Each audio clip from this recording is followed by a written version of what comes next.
Global warming पूरे देश sir चलो ग्लोबल वार्मिंग पूरे विश्व के लिए एक चुनौती है। भारत भी इससे अछूता नहीं है और यहाँ भी पर्यावरण संकट है।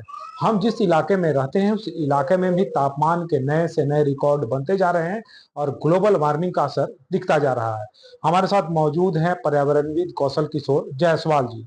कौशल किशोर जायसवाल का आपको बता दें कि विश्वव्यापी पर्यावरण संरक्षण अभियान का है, कई दशक से अभियान चला रहे हैं। अब तक विश्व के कई देशों में 40 लाख से भी अधिक पौधे लगा चुके हैं। विश्व पर्यावरण दिवस पर इनसे जानेंगे कि अभी सबसे बड़ी क्या चुनौती है पूरे विश्व में, बात करें ग्लोबल वार्मिंग को लेकर के। अभी पूरा विश्व में ग्लोबल वार्मिंग तो है ही है। पूरा सबसे बड़ा चुनौती है गर्मी से हमको तापमान को रोकना, जो टेम्परेचर जो बढ़ रहा है उस पर रोकने का चुनौती है। ये चुनौती केवल सरकार के भरोसे इसका निदान नहीं होगा, क्योंकि बड़ी समस्या जो होता है केवल सरकार के भरोसे उसका निदान नहीं होता है, प्रत्येक व्यक्ति को उसमें आगे आना पड़ता है। तो ये सबसे बड़ी समस्या है कि हमारा टेम्परेचर जो प्रत्येक साल जो बढ़ रहा है इस पर रोके, इस पर काबू पाए। और ये जो जलवायु परिवर्तन हो रहे हैं तभी रुकने पाएंगे, ना तो तेजी से जलवायु परिवर्तन होते जा रहे हैं। बात करें तो 1372 प्रकार के जो पेड़ पौधे हैं पूरे भारत में, तो क्या स्थिति है? इसके अलावा कई ऐसे जीव है, उन पर क्या ग्लोबल वार्मिंग का असर पड़ रहा है?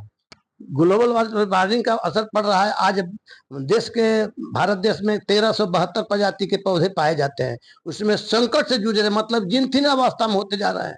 और धरती पर रहने वाले जीवों की, जैसे पक्षी हो गया, जानवर हो गया, तो ये जो इसकी जो है 37 जो प्रजातियां हैं वो भी संकट में हैं और वो मरने के कगार। जिस प्रकार से डायनासोर का विलुप्त हो गया, उसी प्रकार से आज देखिए झारखंड के गढ़वा जिला के कांडी प्रखंड के सूंडीपुर, तो चमगादड़ भी चमगादड़ भी पर्यावरण के अंग होते हैं, पशु पक्षी भी पर्यावरण के अंग होते हैं। वो मरना शुरू हो गए, कारण जलवायु परिवर्तन, ग्लोबल वार्मिंग। तो इससे आज डायनासोर मर रहे हैं, आज चमगादड़ मर रहे हैं। आने वाला समय में आदमी का भी वही हाल होगा, जिस प्रकार से वो मर रहे हैं आदमी भी मरेगा, जब तक गर्मी पर काबू नहीं पाया जाएगा। और क्या चुनौतियां लग रही हैं आपको? जंगल के क्या हालात हैं? कैसे ये बढ़ रहे हैं कि घट रहे हैं? आजादी के बाद जो हमारा देश का जो 33% मेरा जो वन भूमि था 33% था, लेकिन जब आबादी बढ़ा तो लोगों की आवश्यकता बढ़ी तो भोजन बनाने के लिए लोग जंगल काटा, भोजन बनाने के लिए।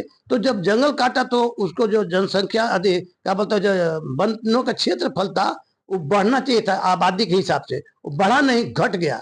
जिसके कारण आबादी जब बढ़ा तो एक अचानक पूरी दुनिया में, ये तो देश की बात नहीं, पूरी दुनिया में प्रदूषण फैला। प्रदूषण क्या फैला? हम लोग उद्योग बढ़ा दिए, हम लोग के आवश्यकता आधुनिक सुविधा जो बढ़ा पूरे वर्ल्ड में, पूरी दुनिया में। यही कारण है कि पूरी दुनिया में तापमान बढ़ रहे हैं, ग्लोबल वार्मिंग बढ़ रहे हैं।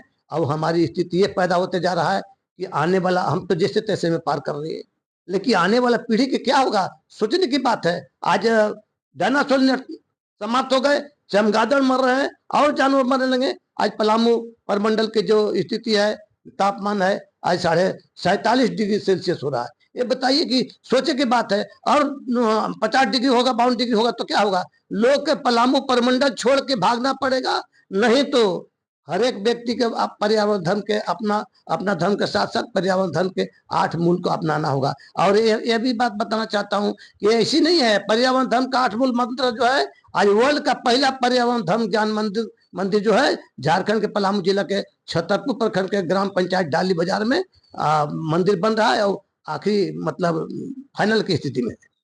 ये बताइए कि माइनिंग का कितना प्रभाव पड़ा है पलामू में, खास करके जो स्टोन माइनिंग है, तो इसका पर्यावरण का जो पारिस्थितिक तंत्र है कितना प्रभावित किया है? देखिए गोड्डा जिला में देखिए जबरदस्त माइनिंग है, और जहां भी देखिए आपको धनबाद में जबरदस्त माइनिंग। तो जहां जहां माइनिंग हो रहे हैं, जिस राज्य के जिस जिला में अधिक माइनिंग होंगे तो उतना तापमान अधिक बढ़ेगा। आज पूरा वर्ल्ड का तीसरा जो हमारा जो क्या बोलते हैं धनबाद जो है, वो प्रदूषण में सबसे अधिक कहाँ पाया जाता है? तो वर्ल्ड का तीसरा नंबर में धनबाद पाया जाता है। और देश के सबसे हाथ में आता है कि हमारा जो है धनबाद जो जिला है सबसे अधिक प्रदूषण वहां पर पाया जाता है। काहे? वहां माइनिंग अधिक होता है। तो जहां जहां कटे हैं वन, वहां वहां हुआ है विनाश, ये इतिहास गवाह है। अंत में क्या अपील कीजिएगा आप लोगों से, कैसे पर्यावरण को बचाया जा सकता है?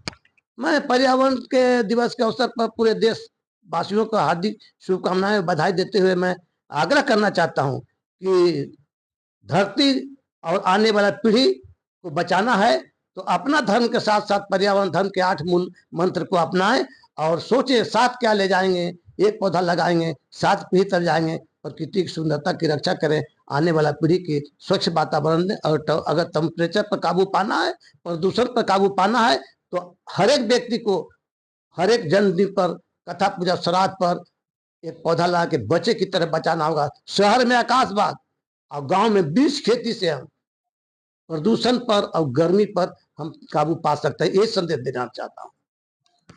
हमारे साथ है पर्यावरणविद कौशल किशोर जायसवाल जी। पर्यावरण को लेकर के चुनौती है, साथ ही साथ इसे बचाना भी एक चुनौती है।